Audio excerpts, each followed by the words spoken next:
know, sometimes you don't have to go on a big camping adventure to enjoy the outdoors. Today I have a day off. It's the day before Thanksgiving, and I'm just going for a nice hike up around Paris Mountain in Greenville, South Carolina. And I brought along a nice healthy breakfast. So that's what I thought I'd do if the trail to the primitive campsites is open. I think there's been a lot of damage due to Hurricane Helene. There are a lot of downed trees around here, and the trail has been closed for quite a few weeks. So we'll see if it's open. One thing about South Carolina weather this time of year is that it's really cold in the morning, and I really bundled up, but within a few hours. So you need a winter coat in the morning here, and by the afternoon, just a t-shirt will do.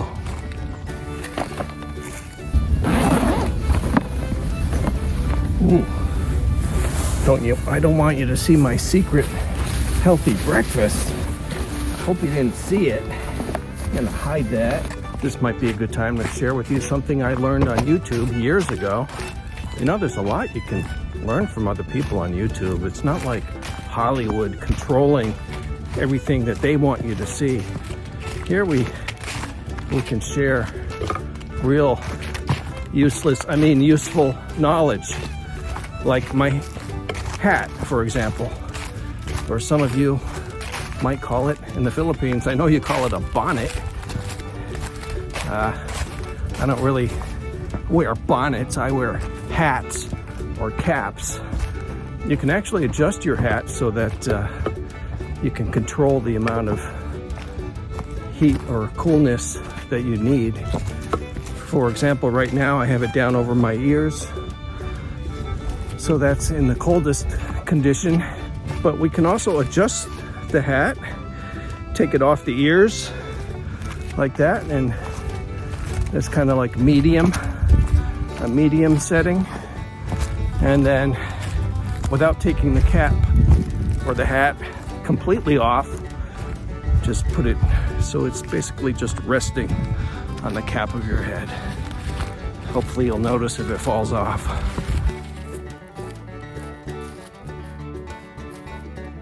You know, one thing I noticed, this is a difference between New England and South Carolina. I don't know if this is widespread throughout the South.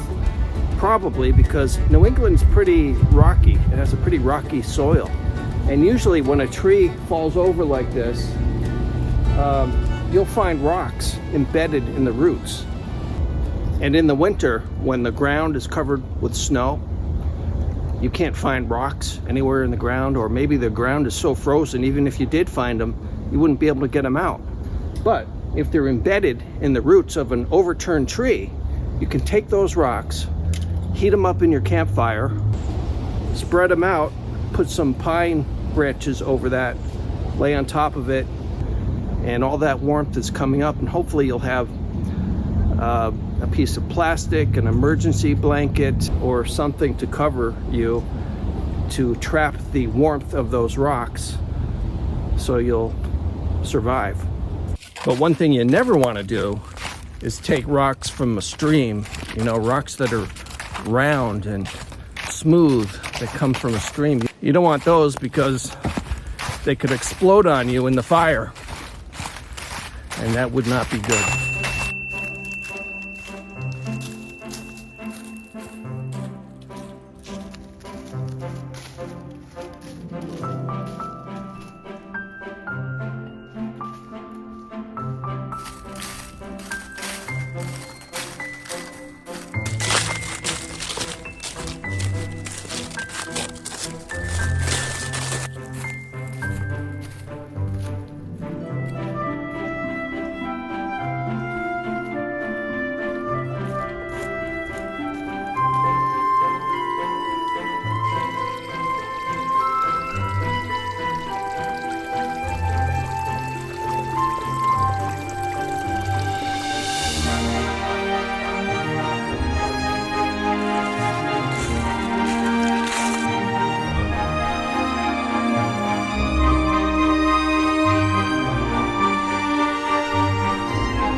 picked up some firewood that was not laying on the ground. It was just dangling, so I'm getting close to a campsite where we can start breakfast.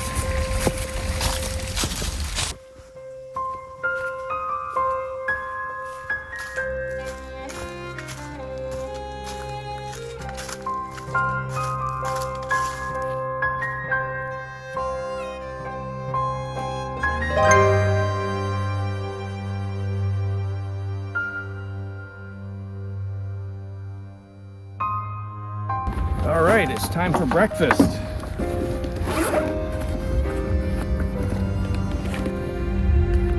don't want you to see that part. I thought today I'd try something different. I've had this stove, I don't know how long, maybe 15, 20 years. I think it's one of the first solo stoves. There's really not a lot to it. It's got some holes in it here and on the inside, a little grate so the ashes will fall down, and I guess this is some kind of a, oh, that's what it is. I guess I could use it both ways. Looks like the alcohol burner would sit in there, maybe, somehow. I don't know. Come on. So the alcohol burner somehow sits in there maybe, and then you put your pot up here. But in our case, we're going to, I guess we'll put it like that, and we'll put some sticks in there, get some fire going. The last time I went camping out at the hammock site, there were some people around me gathering green wood for their campfire. And of course, green wood doesn't burn well. Green wood is wood that's freshly fallen, like less than a year old. For example, this oak tree here, this branch probably fell in the hurricane about a month ago that came through here. And some people might think, well, that's good for the campfire, but actually it's not, because it's too green, it's too fresh, and it'll just smolder. Most of you already know how to find firewood, so this is probably dumb. Now, we don't need much firewood, just a little bit. And I saw these two pieces. Notice how, number one, they're not laying on the ground. You never want to get wood that's laying on the ground because it'll be wet usually. This piece, you can tell it's not, I mean, it might have fallen recently, but it's been dead for quite a while. Now, if you notice, the stove is pretty small. So we need a lot of little pieces to fit in there, like maybe 3-4 inches at the most. Even this one's probably too big. I need it to burn for about 10-15 minutes, just so we can heat up our special healthy breakfast. Some of the bark peeled off, so I'm gonna use that for kindling or to help start the fire. Got some more here, it's just peeling off. I guess the real pros call this a bird's nest. I call it a clump of bark. So we'll put that in there, I guess. I guess it wouldn't hurt to make a feather stick or two.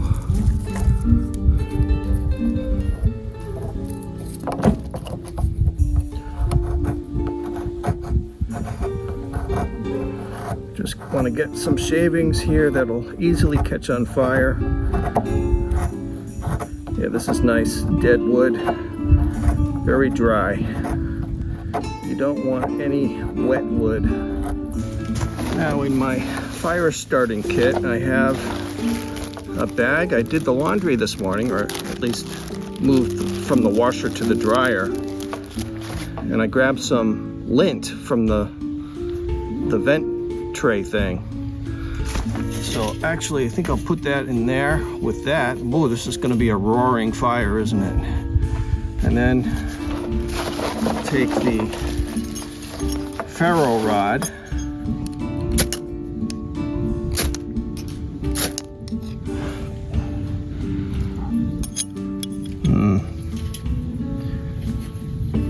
try this. Break it up a little bit. Get some sparks in there.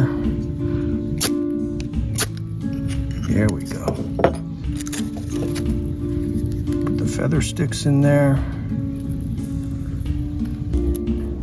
Probably more like a teepee would be good.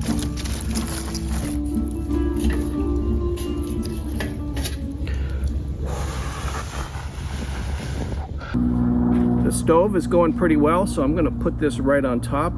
I put the pot holder on top there, so you can start cooking that. And when I want to add wood, I could just stick it right in. I don't know if you can see it, but there's a little opening where you can put firewood. I wasn't sure this morning if I was going to cook breakfast out here. I kind of went back and forth. I packed everything up, all my cooking gear, the stove and everything. And then I said, nah, this will be too boring. So I unpacked it so I could just bring my light backpack with just my coat. I could put my coat in there and my water.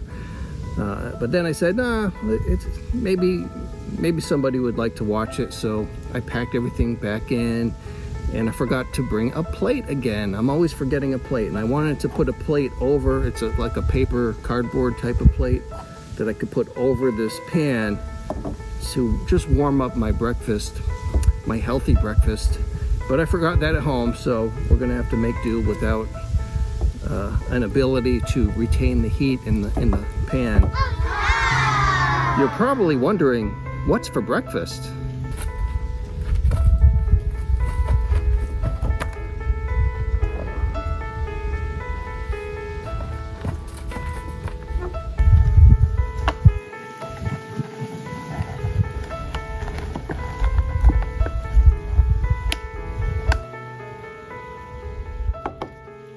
It sounds like the water might be boiling, and there's some steam coming out of the little 3 holes on the top, so that's telling me that it is boiling.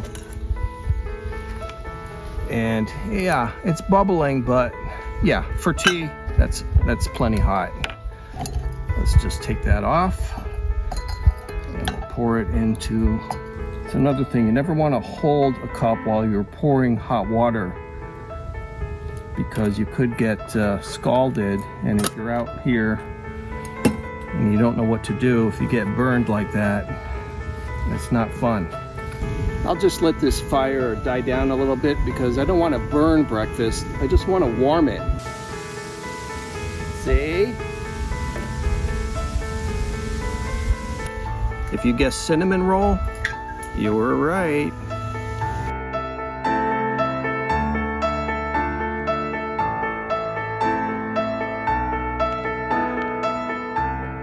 With all that playing around, the fire went out.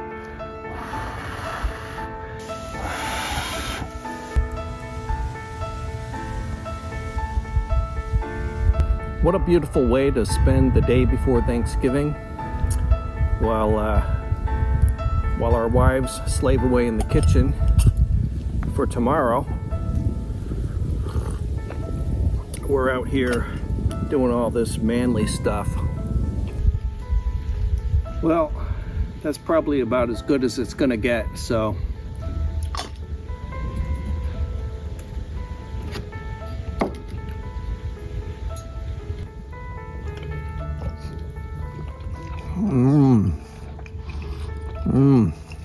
So good. I'll tell you, this is the life.